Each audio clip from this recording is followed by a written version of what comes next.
Update.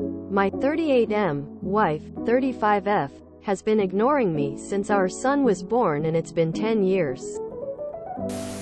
So, a week has passed since my original post. https www.reddit.com/r/relationship advice comments 10 ted wx my 38M wife 35F has been ignoring me since I 38M wasn't sure about posting an update, but many people ask, so here I am again. Sorry for my bad English. Sunday I contacted an old friend of mine. He is a divorce attorney, and I booked an appointment for Tuesday to ask for advice. I asked my boss for a week off, briefly explaining the situation, and he agreed. I spent Sunday out with Mike. We took a trip to a lake nearby, played with a ball, and spent some quality time together. Many people in the comments of the original post suggested that mine and my wife, 35F's behavior, and that he may misunderstand how a loving couple should be. So I decided to talk to him. I asked him few questions. Among these was, "What do you think love is?" Quote. His answer comforted and saddened me at the same time. "Love is what you and mom feel for me, and what grandpa and grandma feel for each other." I think this answer hurt me more than if I was stabbed. The good thing is that he knows what a loving relationship is. The sad thing is that he doesn't think me and Andrea love each other. I tried not looking sad or worried in front of him, but inside I was a mess. We went back to my mother's home, and my mother took care of him for the rest of the day.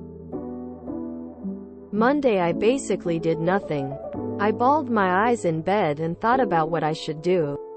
My mother gave me some space and took care of Mike in my stead. She brought him to school, picked him up, and taught him how to cook an omelet and how to play Scala 40. Andrea called and texted a couple of times. She wanted to talk to Mike and asked when we would come home, but I didn't answer. Tuesday I brought Mike to school and went to the appointment with the attorney. I asked him few questions about divorce procedure. Asked how things turn out in most cases. Apparently I was pessimistic in my original post, and asked for advices in general. I spent the rest of the day preparing what to say to Andrea. Wednesday was the day. I left Mike with my mother. Andrea's parents came to visit too and stayed for dinner. So I'm sure Mike had fun. I went home and waited for Andrea to come back from work. When she arrived, I asked her to sit down and to not interrupt me for the next few minutes. I tried to stick to the speech I had prepared because I knew I would have not been able to say everything I wanted to say. I told her how I felt like she didn't love me anymore. How I felt like for her I was more of a nuisance than the man she loved. I talked about her habit of taking Mike out and turning off her phone, basically disappearing for hours. She tried to say again that it wasn't a problem, but I stopped her and told her that it was a huge problem. Yes. If something happened to Mike, she could call me, but what would have happened if something happened to her or to the both of them? I asked her if she truly believed that a 10 years old would have been able to stay calm and call me. If they had a car accident and she was injured, they would have been in danger and I wouldn't have known where they were. I mentioned few more things, then took out the divorce papers. She started crying and tried to convince me that we could fix our relationship. It was a tough moment. I reminded her that that wasn't the first time I had pointed out our problems and that I had been trying to fix them for 10 years. While she kept insisting everything was fine, I told her to think about her parents' relationship, and it was impossible to not have realized we weren't like them, a loving couple. I told her I am sure she always knew we had problems and simply didn't care enough to try and solve them. I told her that what happened on our anniversary was the last straw. I had spent weeks recreating our first date, and when she saw the result she wasn't impressed or even curious. She was annoyed and irritated. I told her that before that incident, I would have agreed to try couple therapy, but that now I believe couple therapy is for people who wants to fix things, and she clearly never wanted to do it, and I have stopped wanting to. I told her I wanted 50-50 custody of Mike, and she agreed. She asked me to wait for a couple of weeks before talking to Mike about our divorce, until after his birthday, and I told her that I was okay with waiting, but that Mike already knew we had problems and that he understood the situation more than she thought. It's been 3 days since, and while inside I'm now in a weird state where I know I should be a mess inside, but instead I am enjoying a short period of calmness and peace of mind. Friday, Mike and I have gone back home, and I spent most of the week with him, while Andrea is currently staying at her parents' for the weekend. For the next few weeks she will sleep in our guest room, while she searched for somewhere else to stay. I want to thank every one of you for reading and giving me advice. Both her and in the original post live long and prosper. My friends. TLDR. I confronted my wife. We decided to divorce. Me and Mike are back home. She tried to say again that it wasn't a problem. She was saying it wasn't a problem for her. She no longer saw your problems or feelings as valid. You may never know why this shift happened, but it did. I am grateful you are showing your son that apathy in a relationship isn't okay. It's not the happiest of outcomes, but it's the one that needed to happen. Has she ever explained why she was like this, or to her it was just all normal? The thing that struck me here is that even at the end she never really tried to explain why she was acting that way, or how exactly she would attempt to fix things if you agreed. She just wanted to stay married without actually doing anything as a married couple. Apathy is poisonous to a relationship and breeds resentment. Your relief makes a ton of sense.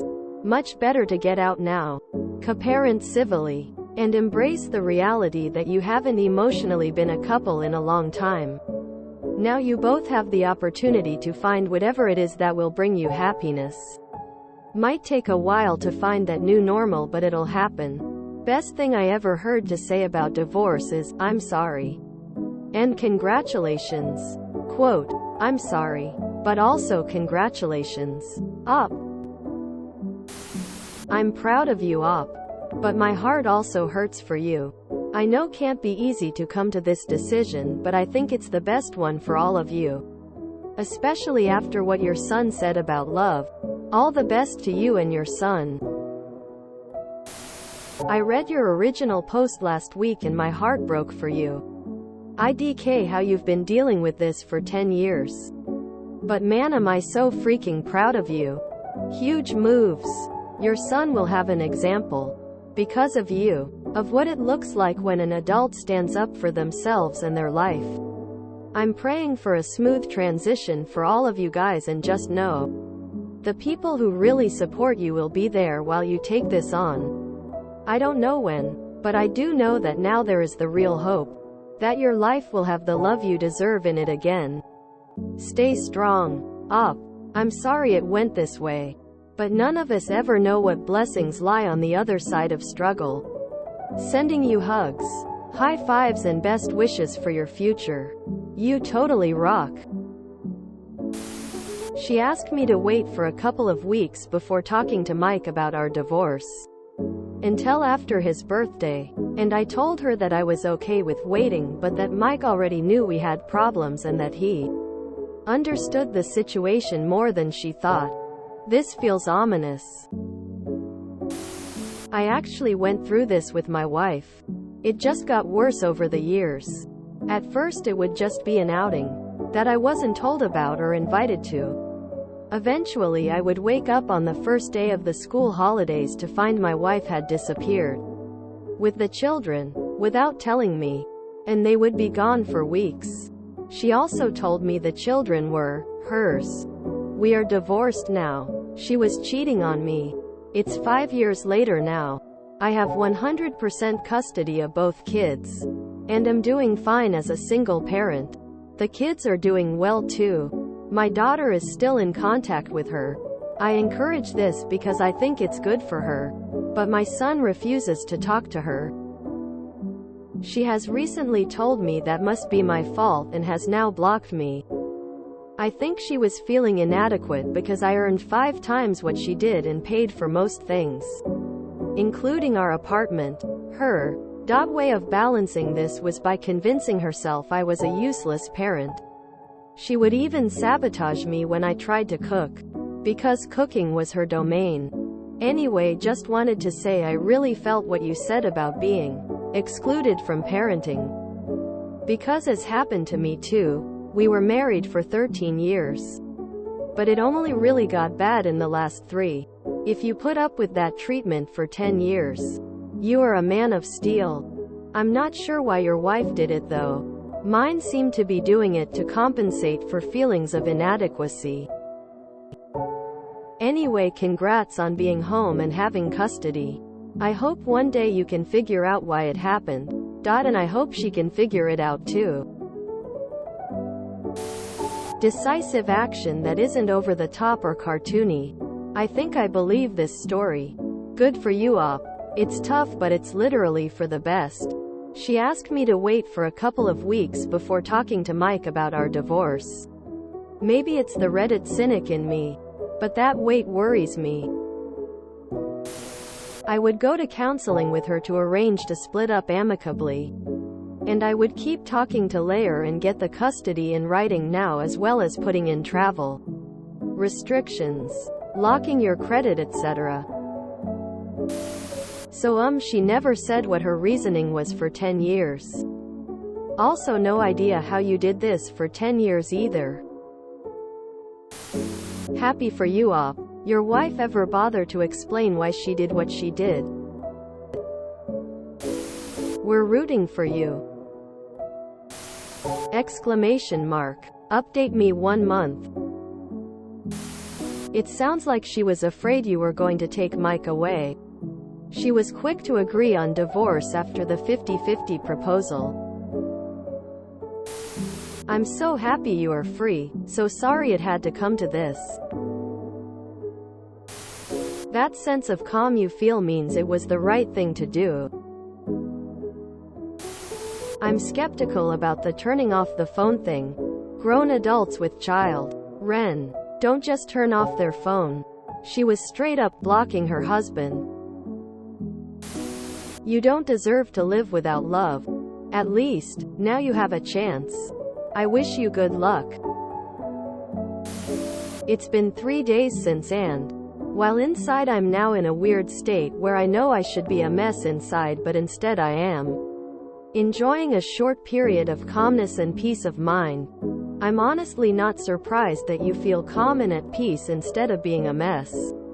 Of course it would be understandable if you were a mess. But it makes sense that you're not. You've been fighting for this relationship for 10 years. And felt unloved, unsupported, and ignored this entire time. You've already spent years grieving the relationship you used to have. At this point, divorcing isn't really going to change much. You won't live together. But you've basically been acting like a separated couple for years. So, instead of being blindsided and broken by this breakup, it's giving you closure. You've spent time trying to make it work, grieving that it's not working, and now you're ready to let it go. You don't have to fight for it anymore. And I think that would give anyone a sense of relief. I want to say 2 things. First, based on the information you've given in both of your posts, you did everything right. You sound like you're a wonderful and caring father, and you put everything you had into trying to fix the relationship. The problem is that both people have to commit energy into it in order for it to be healthy. One person can't do all of the work. So please don't feel like you failed or you could have done more. You did everything right. Second, your feelings, whatever they are and will be, are valid. Most people are distraught when they divorce. But not everyone is. If you only ever feel peace and relief, that's okay. It doesn't mean you didn't love her. It just means you've already finished grieving. That said, it's also okay if you break down later. Sometimes it takes a bit of time for things to really hit us or for us to process them. So things like this hurt more after a while. Basically, let yourself feel however you feel. There's no one way to deal with a divorce. No correct way to feel. If you enjoyed this video, please check out our playlists full of similar content. Epicaricast is like doom scrolling for your ears. Please like, share, and subscribe.